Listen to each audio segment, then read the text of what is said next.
Welcome back to my channel. Today I'm going to do a little bit more on my renovations on my GeeBee house, and I'm also going to tell you a little bit of history about the company that produced this lovely house. Can't wait to meet you inside.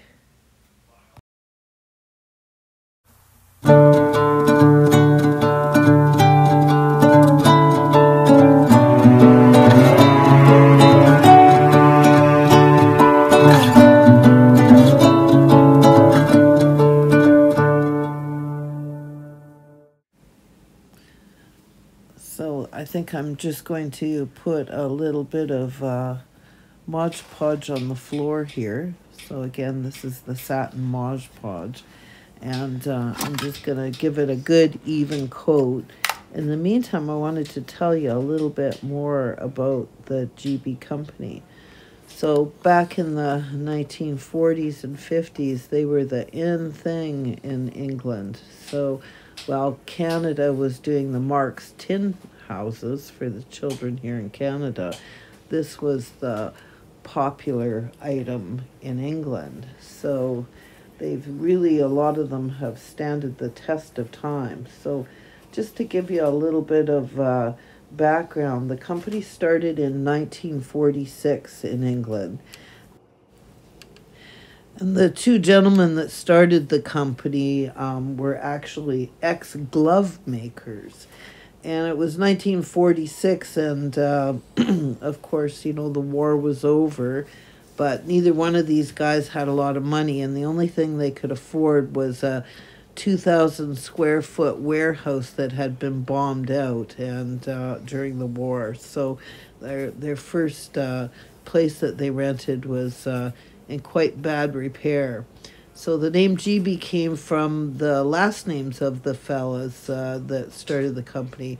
So Charles Goodeve was the one fella, and Richard Bell was the other fella. And so basically 1947 was the first time that they were in the telephone directory.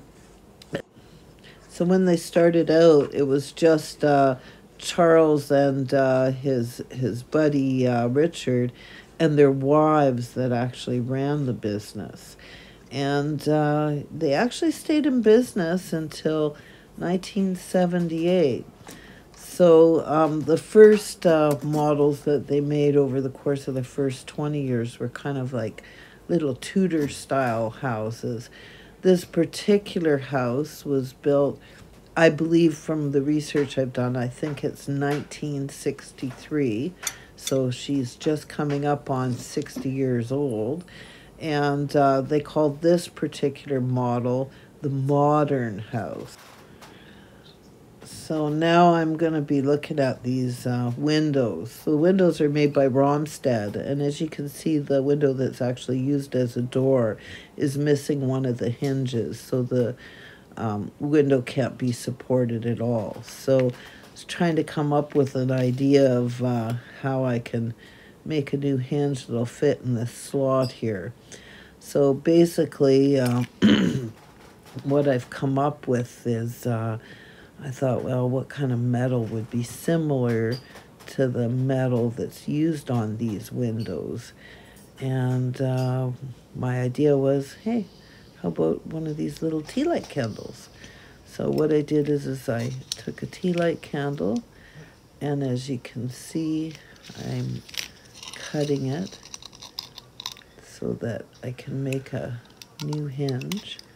So after I'm finished cutting it here, I'm going to try and make it the appropriate width. So I'm going to have to try and see if it fits into the window without cutting myself, because this is actually quite sharp. So let me see here. Will that fit in? Nope, not from that direction. Ah, there you go. So it is the right width.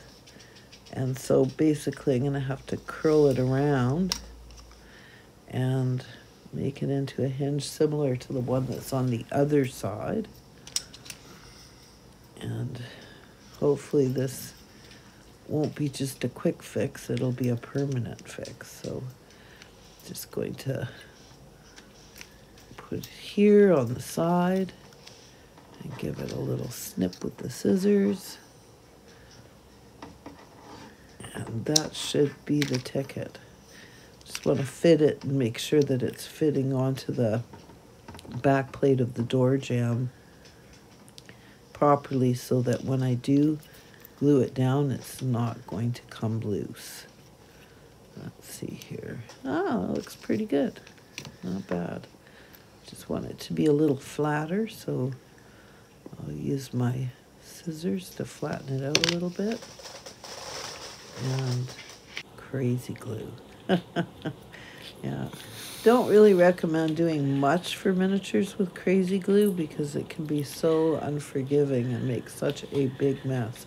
But since this is on the inside of the door frame, I think that I'm more interested in having a good bond than I am with the aesthetics of this, because nobody's going to see the puddle mess that I make in the very back of it. So just going to line it up with the scissors and try not to get this on my hands and hold it for a bit until it's stuck right down. So hopefully this will be the ticket.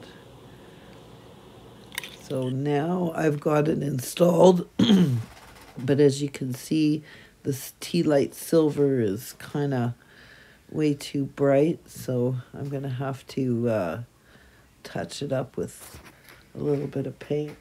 There we go. Now it all matches and looks good. So, and we just open the inside here, and we'll touch it up a little bit on the inside. I don't think the inside is quite as important. Sorry, my paintbrush is out of frame. But you know how it is, trying to paint with one hand and hold the iPad with the other hand. It's nearly impossible. So I think that it actually looks pretty good. I did lose the little thing that dangles out of the door there to make it into a door handle. But as you can see, it's now functioning. It opens and closes. My next task is to get this floor, this upper floor stabilized. So the floor's dry now, the Varathane. And so what I've got to do is get that interior wall in that will hopefully be the fix. So I'm just gluing the bookshelf that I've put a second coat of paint on since we seen you last. I'm putting quite a generous amount of tacky glue on both the top and the bottom. I don't know why I decided not to do the back wall, but so be it. I just didn't want to get paint everywhere. So I'm going to make the left side of the house slightly bigger than the right side, with the idea that the side that has the bookshelf will be a parlor, and the side on the other side it'll be a little kitchen. So I've kind of got that glued in, hopefully. But you can see that the back left and back right hand parts of the ceiling are still quite warped. So I'm going to tuck some glue up into the corners and see if we can't get that glued down so that the floor upstairs will be completely level. I must say though, having the little center wall in there did make a remarkable difference. It did bring it up quite a bit.